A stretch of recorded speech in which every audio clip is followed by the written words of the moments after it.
ബഹുമാനപ്പെട്ട സൗബാൻ റളിയല്ലാഹുവിനെ തൊട്ട് ഉദ്ധരിക്കപ്പെടുന്ന സംഭവം ദുർറത്തുനാസിലുണ്ടല്ലോ, നമുക്ക് പരിചയമുള്ള ഒരു സംഭവം. പൊന്നാമ നബി സ്വല്ലല്ലാഹു അലൈഹി വസല്ലം ഞങ്ങളൊരു നബി തങ്ങളോട് കൂടെ ആയിരുന്നു. ഫമറനാ ബി മഖ്ബറ, ഞങ്ങൾ ഖബർസ്ഥാനിലൂടെ നടന്നുപോയി.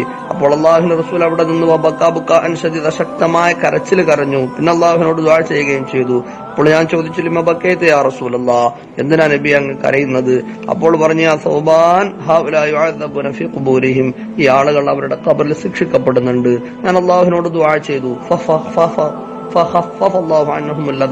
അല്ലാഹു തആല വരെ ശിക്ഷയ്ക്ക് അളവ് കൊടുത്തിട്ടുണ്ട്. പിന്നെ നബി തങ്ങൾ പറഞ്ഞു, യാ സൗബാൻ ലൗ സ്വമ ഹൗലാ യൗമൻ മിൻ റജബിൻ വമാ നാമു മിൻഹു ലൈലതൻ മാ ഉദ്ദിബു ഫീ ഖബൂരിഹിം, ഈ ആളുകൾ റജബിലെ ഏതെങ്കിലും ഒരു പകലിൽ നോമ്പെടുക്കുകയും ഏതെങ്കിലും ഒരു രാത്രി ഉറങ്ങാതെ ഇബാദത്ത് ചെയ്യുകയും ചെയ്തിരുന്നുവെങ്കിൽ അവർ അവരുടെ ഖബറിൽ ശിക്ഷിക്കപ്പെടുമായിരുന്നില്ല എന്ന് പറഞ്ഞു. സ്വഹാബി പറയാൻ ചോദിച്ചു, യാ റസൂലല്ലാഹ് ആ സ്വൗമു യൗമിൻ വഖിയാമു ലൈലത്തിൻ മിൻ അദാബിൽ ഖബർ, ഈ റജബ് മാസത്തിന്റെ ഒരു പകലിലെ നോമ്പും ഒരു രാത്രിയിലെ നിസ്കാരവും ഖബർ ശിക്ഷയെ തടുക്കുമോ നബിയെ എന്ന് ചോദിച്ചപ്പോ അല്ലാഹുവിന്റെ റസൂൽ പറഞ്ഞു, യാ സൗബാൻ അല്ലദീ ബഅസനി ബിൽ ഹഖ് നബിയ്യ, അല്ലാഹുവാണ് സത്യം, മാ മിൻ മുസ്ലിമിൻ വ മുസ്ലിമത്തിൻ യസൂമു യൗമ വ യഖൂമു ലൈലതൻ മിൻ റജബിൻ യുരീദു ബിഹിമാ വജ്ഹല്ലാഹ് ഇല്ലാ കതബല്ലാഹു ലഹു ഇബാദത സനാ.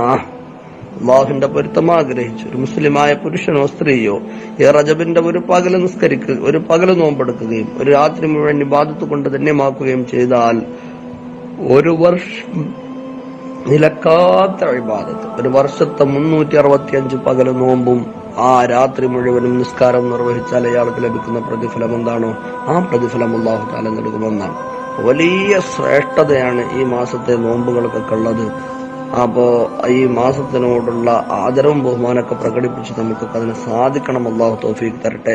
പിന്നെ അനസ് റളിയല്ലാഹു പറഞ്ഞൊരു ഹദീസ് നമ്മൾ കഴിഞ്ഞ ആഴ്ച പറഞ്ഞിട്ടുണ്ടായിരുന്നു. മുആദ് ബിൻ ജബൽ റളിയല്ലാഹു വയൽ വെച്ച് കണ്ടുമുട്ടിയപ്പോ അല്ലാഹുവിന്റെ റസൂൽ എന്ത് പറഞ്ഞു എന്ന് 2 കാര്യങ്ങൾ പറഞ്ഞു. അവിടെ രണ്ടാമതൊരു കാര്യം പറഞ്ഞത് ഒമൻ സോമയോമൻ മിൻ റജബിൻ യബ്തഗി ബിഹി വജ്ഹല്ലാഹി ദഖലൽ ജന്ന, റജബിലെ ഏതെങ്കിലും ഒരു പകൽ അല്ലാഹുവിന്റെ പൊരുത്തം ആഗ്രഹിച്ച് ഒരാൾ നോമ്പെടുത്താൽ അല്ലാഹു മനുഷ്യന് സ്വർഗ്ഗത്തിൽ പ്രവേശിക്കുമെന്നാണ് നബി സല്ലല്ലാഹു അലൈഹി വസല്ലം തങ്ങളോട് പറഞ്ഞത് എന്ന് മുആദ് റളിയല്ലാഹു അൻഹു പറയുകയും അനസ് റളിയല്ലാഹു അൻഹു പിന്നെ നബി തങ്ങളുടെ സമീപത്ത് ചെന്നിട്ട് നബിയെ ഇന്ന മുആദൻ അഖ്ബർനി കദാ വ കദാ, മുആദ് റളിയല്ലാഹു അൻഹുവിനോട് ഞാൻ ഇന്നൊരു വിഷയം പറഞ്ഞിട്ടുണ്ട് എന്ന് പറയുകയും ചെയ്തപ്പോ നബി തങ്ങൾ പറഞ്ഞത് അനസേ സുദഖ മുആദ് എന്നവർ പറഞ്ഞത് സത്യമാണ് എന്നാണ്.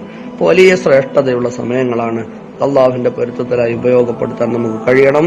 അള്ളാഹു നമുക്ക് തൗഫീഖ് തന്ന് അനുഗ്രഹിക്കട്ടെ. അസ്സലാമു അലൈക്കും വറഹ്മത്തുള്ളാഹി.